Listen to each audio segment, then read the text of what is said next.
पटना का काशी नगरिया, अरे का मथुरा का सिवान हो। लोक रंग के रंग में रंग गई सगरो यूपी बिहार हो।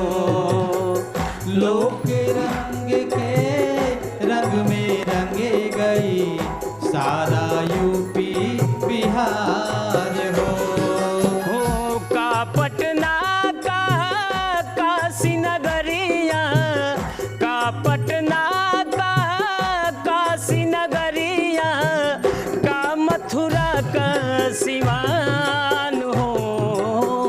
लोक रंग के रंग में रंग गई सारा यूपी बिहार हो। लोक रंग के रंग में रंग गई सारा यूपी बिहार हो।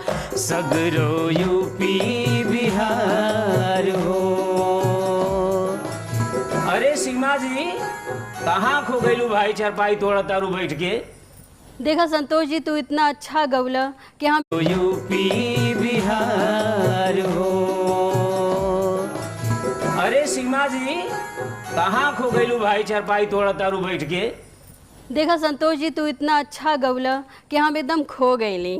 ओ हमहू कहीं कि कहाँ चल गईली हैं? आराम से बैठल बाड़ू, यानी हम चिल्लाता नहीं पूरा जोर जोर से है? तो जैसे कि संतोष जी, देखा तू गौले होखा कि लोक रंग के रंग रंग गईलन सारा यूपी बिहार हो। तब भैया ये तो सच बात हो। आज हमार ई कार्यक्रम के लोग इतना पसंद करत बाड़ेन, इतना प्यार देत बाड़ेन, दुलार देत बाड़ेन कि पूछी मत। लेकिन जोन तू गौला ओकरे दू जाओ और आगे हम ई कहब कि का पटना का काशी नगरिया, का मथुरा का सिवान हो। लोक रंग के रंग रंगैलन सारा हिंदुस्तान हो, सारा हिंदुस्तान हो।